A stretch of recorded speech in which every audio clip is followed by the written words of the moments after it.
This is a story from a long time ago, how the promise of the Lord came true.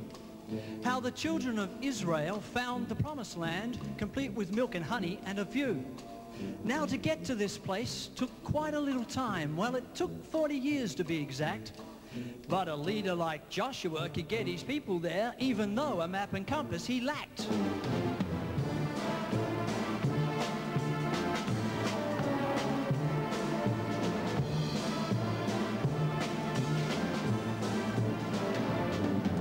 The day finally came, the moment arrived when the River Jordan was in view.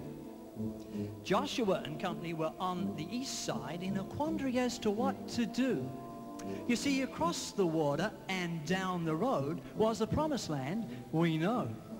But there was a little problem, a tiny obstacle. There was a city called Jericho.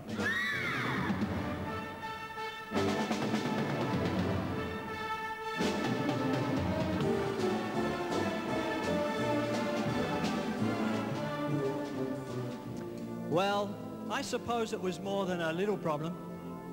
It was more of a minor hassle. Actually, it was a real headache. Yeah, in fact, the city of Jericho was a major obstacle. It was a threat to the future of Israel. I mean, this fortress was a classic example of a monumental edifice of logistical impregnability.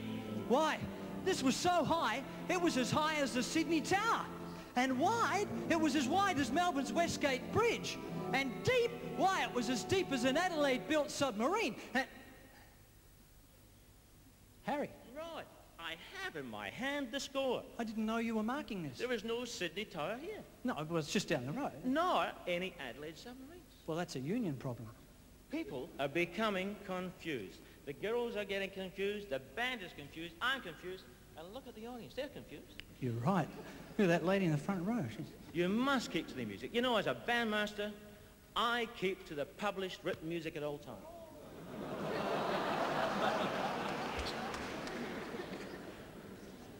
Yes, Harry. Besides, you don't know if you know who might be here. I'm sorry. Rod, I'm glad we had this little chat. Good. Please keep to the music. Right. No more changing. Right on score. No more confusion. You get the picture.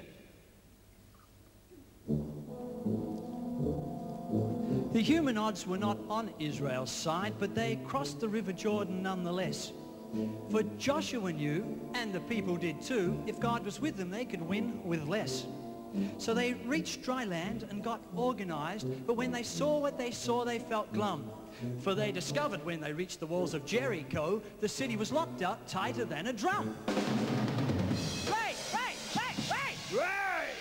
Right! I know I said drum, but that was just a figure of speech, a simile, an analogy. Do you know what I mean?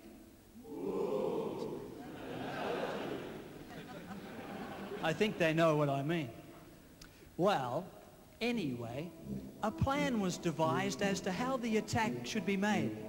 For 6 days they marched around those city walls with those thousands. It was quite a parade.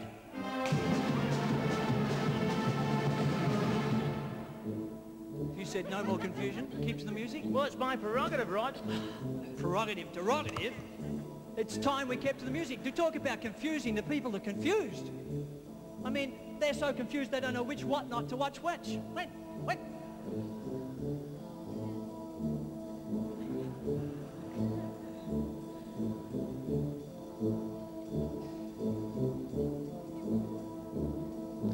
Where was I now? Oh yes, the seventh day, the day that Jericho would come to an end. The Israelites assembled with their thousands to fight. It was almost too much to comprehend. Imagine, if you will, the 7 priests in the front with their trumpets all ready to blow, and the Ark of the Covenant and thousands of men just waiting for Josh to say go.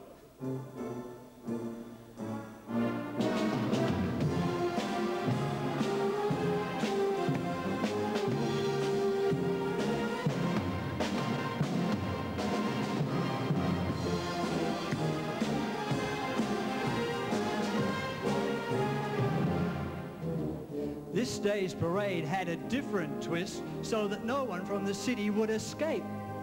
The army had to march around 7 times. Josh hoped by now they'd all be in shape. 7 times? That's right, 7 times.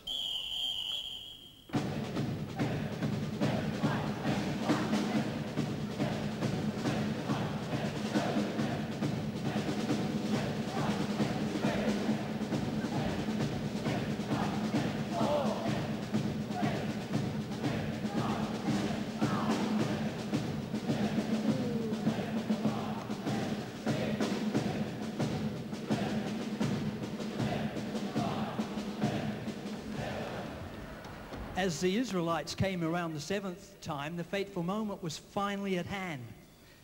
Joshua called his thousands to stop and gave the cue to strike up the band.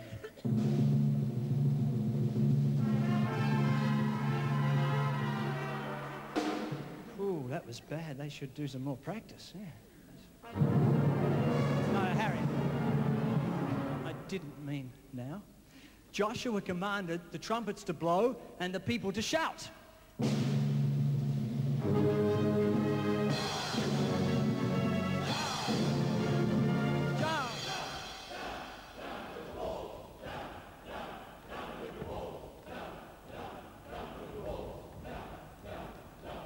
Now, by this time, some strange things were happening. The ground around the city began to shake. The citizens of Jericho were also pretty shook as their walls began to crumble and break. Now the rumble reached 10 on the Richter scale as those quakes and tremors hit that town.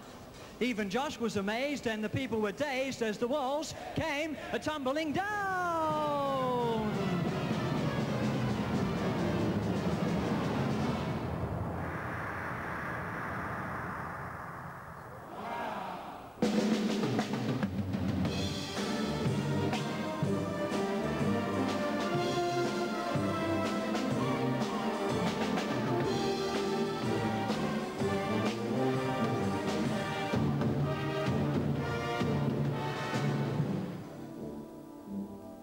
As I said before, this saga is more than just a story from a long time ago.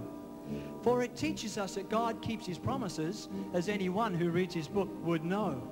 So don't ignore this fact or cast this lesson aside, for to do so one would be a fool. Remember, it was God who had power enough to give Jericho urban renewal.